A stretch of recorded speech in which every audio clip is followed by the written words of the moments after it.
Hello बच्चों, स्वागत है आपका फिर से एक बार हमारे साथ जुड़ने के लिए। देखिए, जो आपका ऑल इंडिया कोटा था ना 15% CET सेल का राउंड 2 का, तो उसका रिजल्ट अभी थोड़ी देर पहले जो है रिलीज हो चुका है। CET सेल के ऑफिशियल वेबसाइट के ऊपर जाके आप चेकआउट कर सकते हो, या फिर इसका लिंक जो मैं आपको डिस्क्रिप्शन बॉक्स में दे दूंगा, तो वहाँ से आप इस PDF को ओपन करके देख सकते हो। देखिए, अभी आपको यहाँ पर सीट अलॉटमेंट हो गया होगा। देखिए, आपको यहाँ पर जो बच्चा दिख रहा है टॉप का, तो इसको OBC कैटेगरी के अंदर से PDEA-AM जो आकुर्डी पुणे के अंदर कॉलेज है ना, वो सीट अलॉटमेंट हो चुका था। लेकिन यहाँ पर नो प्रेफरेंस दिख रहा है ना, तो इसने राउंड 2 के अंदर कोई भी प्रेफरेंस नहीं दिया था। इस बात का ध्यान रखिए, क्योंकि क्यों हो सकता है कि राउंड 1 के अंदर इसी बच्चे को जो आपका 85% स्टेट कोटा है ना, वहाँ से इससे बेटर कॉलेज या फिर ये कॉलेज वहाँ से मिला होगा, तो इसने इस कॉलेज सीट जो है राउंड 1 के अंदर कैंसिल किया होगा। क्योंकि राउंड 2 के अंदर अगर आपको कॉलेज मिल जाता है तो आपको यहाँ पर सीट लेना कंपलसरी हो जाएगा, अदरवाइज आपका जो पैसा है यहाँ पर आपको रिटर्न मिलने का चांस कम रहेगा। इस बात का ध्यान रखिए।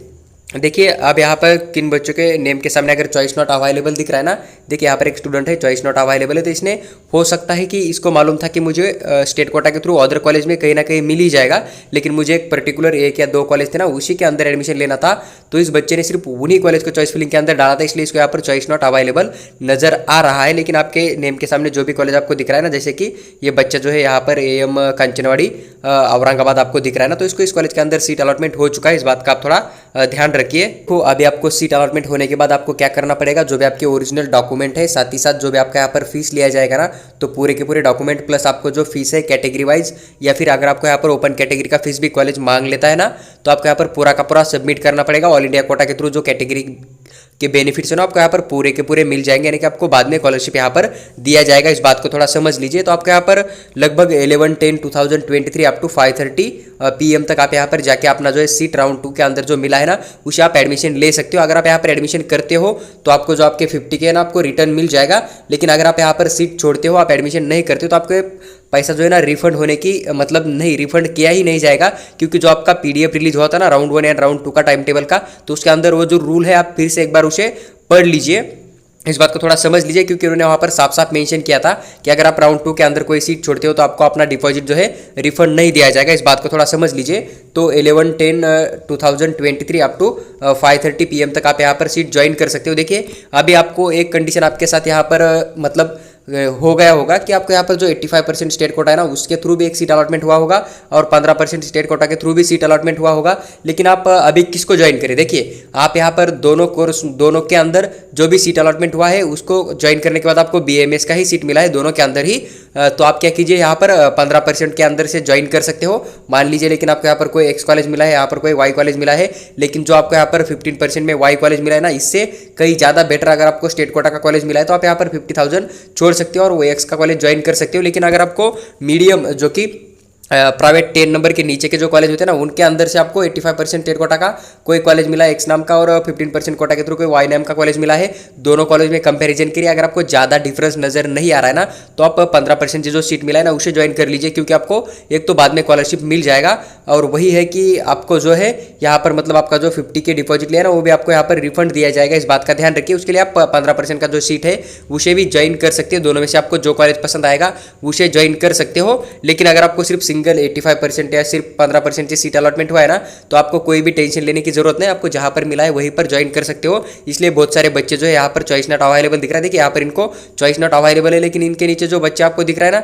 OBC कैटेगरी का, तो इसको यहाँ पर YAM कोदल कोल्हापुर मिल चुका है। क्योंकि इन बच्चों को पता था अगर हमें 15% कोटा के थ्रू टॉप के 2 या 3 कॉलेज नहीं मिले तो हम नहीं लेंगे, क्योंकि हमें स्टेट कोटा के थ्रू अदर कॉलेज तो मिल ही जाएगा। और हम यहाँ पर अगर गलत चॉइस फिलिंग करेंगे तो हमें यहाँ पर जो अपना 50K है ना, वो गंवाना पड़ेगा। इसलिए बहुत सारे बच्चों ने यहाँ पर समझदारी के साथ चॉइस फिलिंग किया था। ऑल इंडिया कोटा जो आपका 15% का भी चल रहा था ना राउंड 2 के अंदर। देखिए, उसके बाद आपको क्या करना है कि जो 11 तारीख है आपकी, इस तारीख तक आप पूरे के पूरे डॉक्यूमेंट, साथ ही साथ आपका जो भी यहाँ पर फीस है, पूरा का पूरा फीस लेके जाना पड़ेगा। आप यहाँ पर जो है पूरा का पूरा फीस आपका जो DD यानी कि डिमांड ड्राफ्ट के फॉर्म में इस कॉलेज के अंदर सबमिट कर सकते हो। अगर कुछ प्रॉब्लम है, बैंक का हॉलीडे चल रहा है, तो आप यहाँ पर चेक भी दे सकते हो, लेकिन उसके नेक्स्ट डे आपको यहाँ पर डिमांड ड्राफ्ट बनाना पड़ेगा। और डॉक्यूमेंट वही होते हैं जो कि ऑल ओवर डॉक्यूमेंट आपके पास जितने भी अवेलेबल है, पूरे के पूरे डॉक्यूमेंट आपको यहाँ पर सबमिट करना पड़ेगा। तो सबसे पहले आपके पास जो डॉक्यूमेंट है, लगभग एक सबसे पहले आपके पास नीट का जो एप्लीकेशन फॉर्म फिल किया था उसका प्रिंट होना चाहिए। उसके बाद एक आपने जो रजिस्ट्रेशन फॉर्म फिल किया था 2 नंबर वाला CET सेल का, तो वो भी आपके पास होना चाहिए। उसके बाद और 2 नंबर वाला मतलब जो कि आपने फेज़ 1 या फेज़ 2 में जो भी रजिस्ट्रेशन फॉर्म फिल किया था ना, उसका पीडीएफ आपके पास होना चाहिए। उसके बाद आपके पास मार्कशीट होने चाहिए 12th class and 10th class के पासिंग सर्टिफिकेट भी होनी चाहिए, इस बात का ध्यान रखिए। उसके बाद आपको नीट यूजी का एडमिट कार्ड, मार्कशीट भी होना चाहिए आपके पास। अगर आप अदर रिजर्वेशन के अंदर आते हो, जैसे कि डिफेंस 1, डिफेंस 2, गवर्नमेंट, देखिए यहाँ पर ऑल इंडिया कोटा है तो यहाँ पर उस रिजर्वेशन के थ्रू आपको सीट नहीं दिया जाएगा, तो उसके बारे में आपको ज़्यादा टेंशन नहीं लेना है। लेकिन यहाँ पर जो अदर रिजर्वेशन होते हैं, जैसे कि SC ST कैटेगरी के बच्चे, तो उनको कास्ट वैलिडिटी लगेगा। अगर आप OBC कैटेगरी में आते हैं तो आपको यहाँ पर नॉन क्रीमी लेयर देना पड़ेगा, इस बात का थोड़ा ध्यान रखिए। आपको यहाँ पर डोमासाइल देने की कोई भी जरूरत नहीं होती है, इस बात को थोड़ा समझ लीजिए। तो पूरे के पूरे डॉक्यूमेंट आपको 11/10/2023 तक आप यहाँ पर सबमिट करके अपना एडमिशन जो है यहाँ पर ले सकते हो। और इसके बाद यहाँ पर थर्ड राउंड नहीं होता है, हर साल यहाँ पर 2 ही राउंड कंडक्ट किया जाता है,